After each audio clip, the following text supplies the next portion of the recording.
السلام عليكم ورحمة الله وبركاته.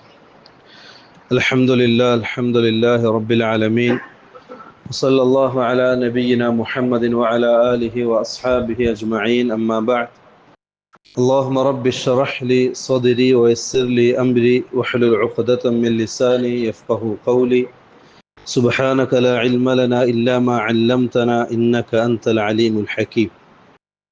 പ്രിയമുള്ള സഹോദരന്മാരെ സഹോദരിമാരെ, അല്ലാഹു സുബ്ഹാനഹു തആല പരിശുദ്ധ റമദാനിൽ നമ്മൾ ചെയ്ത അമലുകളെല്ലാം അതിൻ്റെ കുറവുകളൊക്കെ പരിഹരിച്ച് പരിപൂർണ രൂപത്തിൽ നമ്മളിന്ന് സ്വീകരിക്കുമാറാകട്ടെ. റമദാനിൻ്റെ ശേഷിക്കുന്ന ദിവസങ്ങൾ അല്ലാഹു തൃപ്തിപ്പെടുന്ന അമലുകൾ ചെയ്ത് റബ്ബിലേക്ക് അടുക്കാനുള്ള തൗഫീഖും അല്ലാഹു സുബ്ഹാനഹു തആല നമുക്കൊക്കെ നൽകി അനുഗ്രഹിക്കട്ടെ. നമ്മൾ ഇന്ന് പഠിക്കുന്നത് രണ്ട് കാര്യങ്ങളാണ്. റസൂലുള്ളാഹി സ്വല്ലല്ലാഹു അലൈഹി വസല്ലം പരിശുദ്ധ ഖുർആനെ സംബന്ധിച്ച് പറഞ്ഞത്, ആ ഖുർആൻ മുഴുവനും മുഅ്മിനീങ്ങളെ സംബന്ധിച്ചിടത്തോളം മാർഗദർശനമാണ്. ഇന്ന ഹാദൽ ഖുർആന യഹ്ദീ ലില്ലതീ ഹിയ അഖ്വം. ആ പരിശുദ്ധ ഖുർആൻ മനുഷ്യനെ നയിക്കുന്നത് ചൊവ്വായ പാതയിലേക്കാണ്. ആരാണോ ഖുർആനെ മുറുകെ പിടിക്കുന്നത് അവൻ വിജയത്തിലാണ്. ഖുർആനെ ഒഴിവാക്കിയവൻ, പാഴാക്കിയവൻ നഷ്ടത്തിലും ഖേദത്തിലും പരാജയത്തിലുമാണ്. റസൂലുള്ളാഹി സ്വല്ലല്ലാഹു അലൈഹി വസല്ലം തങ്ങൾ പറഞ്ഞു, ഈ പരിശുദ്ധ ഖുർആനെ നിങ്ങൾ മുറുകെ പിടിക്കുന്നിടത്തോളം നിങ്ങൾ വിജയിച്ചവരാണ്. എപ്പോഴാണോ നിങ്ങൾ ഖുർആൻ ഒഴിവാക്കുന്നത് അന്ന് നിങ്ങൾ ദലാലത്തിന്റെ പടുകുഴിയിലേക്ക് പോകും. ഇതൊരു യാഥാർത്ഥ്യം കൂടിയാണ്. അതുകൊണ്ട് തന്നെ പരിശുദ്ധ ഖുർആനെ സംബന്ധിച്ച് റസൂലുള്ളാഹി സ്വല്ലല്ലാഹു അലൈഹി വസല്ലം തങ്ങൾ പറഞ്ഞു, ഇന്ന ഹാദൽ ഖുർആന യർഫഉ ബിഹി അൽബഅ. അല്ലാഹു സുബ്ഹാനഹു തആല ഈ ഖുർആനിലൂടെ ചില ആൾക്കാരെ ഉയർത്തുകയും ചില ആൾക്കാരെ നിന്ദന്മാരാക്കുകയും ചെയ്യും. അതിൻ്റെ അർത്ഥം പരിശുദ്ധ ഖുർആനാണ് ഒരു മുഅ്മിനിന്റെ ജീവിതത്തിൽ സത്യാസത്യങ്ങളെ വേർതിരിച്ച് മനസ്സിലാക്കി കൊടുക്കുന്നത്. അവന്റെ ജീവിത രീതി നിർണ്ണയിക്കുന്നത് പരിശുദ്ധ ഖുർആനാണ്. അതുകൊണ്ട് തന്നെ ഖുർആനിന്റെ ഓരോ ആയത്തുകൾക്കും ഓരോ സൂറത്തുകൾക്കും അതിൻ്റെതായ മഹത്വവും പ്രാധാന്യവും ഉണ്ട്. ഇന്ന് നമ്മൾ പഠിക്കുന്നത് ഇൻഷാ അള്ളാഹ് ആ ഖുർആനിലെ പോരിശ പറയപ്പെട്ട, മഹത്വം പറയപ്പെട്ട രണ്ട് ആയത്തുകളെ സംബന്ധിച്ച. റസൂലുള്ളാഹി സ്വല്ലല്ലാഹു അലൈഹി വസല്ലം തങ്ങൾ പറഞ്ഞു, ഖുർആനിൽ ഏറ്റവും മഹത്തരമുള്ള ഒരായത്തുണ്ട്. ആ ആയത്ത് ആരെങ്കിലും പാരായണം ചെയ്താൽ, അബൂ ഉമാമ റളിയല്ലാഹു അൻഹു ഉദ്ധരിക്കുന്ന ഹദീസാണ്, റസൂലുള്ളാഹി സ്വല്ലല്ലാഹു അലൈഹി വസല്ലം തങ്ങൾ പറഞ്ഞു, മൻ ഖറഅ ദുബറ കുല്ല സ്വലാത്തിൻ മക്തൂബത്തിൻ ആയത്തൽ കുർസി ലം യംനഉഹു മിൻ ദുഖൂലിൽ ജന്നതി ഇല്ലാ അൻ യമൂത്ത്.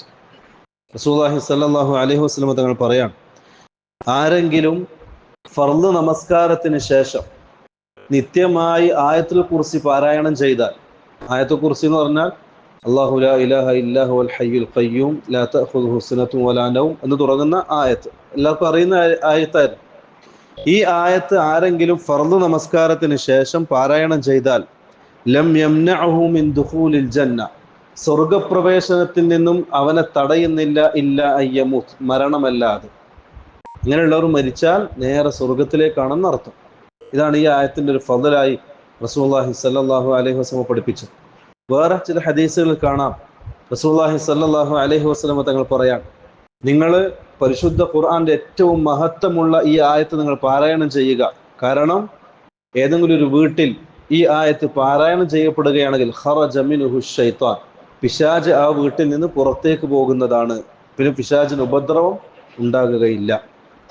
സമാനമായി മറ്റൊരു ഹദീസ് റസൂലുള്ളാഹി സ്വല്ലല്ലാഹു അലൈഹി വസല്ലം തങ്ങൾ പറയുന്നതായി അബൂ ഹുറൈറ റളിയല്ലാഹു അൻഹു പറയുകയാണ്, നിങ്ങൾ ഒരാൾ ആയത്തുൽ കുർസി പാരായണം ചെയ്താൽ പിശാചിന്റെ ഉപദ്രവങ്ങളിൽ നിന്നും അള്ളാഹു അവന് സംരക്ഷണം നൽകുന്നതാണ്. അതാണ് ഈ ആയത്തിന്റെ ഏറ്റവും വലിയ പ്രത്യേകത. രണ്ടാമത്തത് സൂറത്തുൽ ബഖറയിലെ അവസാനത്തെ രണ്ടായത്ത്, ആമനർ റസൂലു എന്ന് തുടങ്ങുന്ന രണ്ടായത്തുകൾ. ഇതും എല്ലാവരും മനഃപ്പാഠമുള്ള അറിയുന്ന ആയത്തുകളാണ്. ഈ രണ്ടായത്തിന്റെ പ്രത്യേകത റസൂലുള്ളാഹി സ്വല്ലല്ലാഹു അലൈഹി വസല്ലം തങ്ങൾ പറയാൻ, ആരെങ്കിലും അഹ്മദൊക്കെ റിപ്പോർട്ട് ചെയ്യുന്ന സഹീഹായ ഹദീസാണ്. റസൂലുള്ളാഹി സ്വല്ലല്ലാഹു അലൈഹി വസല്ലം തങ്ങൾ പറഞ്ഞു, മൻ ഖറഅൽ ആയതൈനി മിൻ ആഖിരി സൂറത്തുൽ ബഖറ, സൂറത്തുൽ ബഖറയിലെ അവസാനത്തെ ഈ രണ്ടായത്ത് ആമന റസൂലും തുടങ്ങുന്ന ഈ രണ്ടായത്ത് ആരെങ്കിലും പാരായണം ചെയ്താൽ ഫീ ലൈലത്തിൻ, ഒരു രാത്രി. ചില റിപ്പോർട്ടുകളിൽ കാണാം ഉറങ്ങുന്നതിന് മുമ്പ്. നമ്മൾ ഉറങ്ങാൻ വേണ്ടി വിരിപ്പിലേക്ക് ചെന്ന് ഉറക്കിന്റെ അദ്കാറുകളൊക്കെ പൂർത്തിയാക്കി എന്നിട്ട് ആമന റസൂൽ പാരായണം ചെയ്താൽ റസൂലുള്ളാഹി സ്വല്ലല്ലാഹു അലൈഹി വസല്ലമ തങ്ങൾ പറഞ്ഞു ലക ഫതാഹു, ആ രണ്ടായത്ത് അവന് മതിയായതാണ് എന്ന്. അതിൽ പണ്ഡിതന്മാർ കൊടുത്ത തഫ്സീർ, പിശാചിന്റെ ഉപദ്രവങ്ങളിൽ നിന്നും ദുനിയാവിന്റെ പ്രയാസങ്ങളിൽ നിന്നും ഈ രണ്ടായത്ത് അവന് മതിയാകുന്നതാണ് എന്ന് റസൂലുള്ളാഹി സ്വല്ലല്ലാഹു അലൈഹി വസല്ലം പഠിപ്പിക്കാം.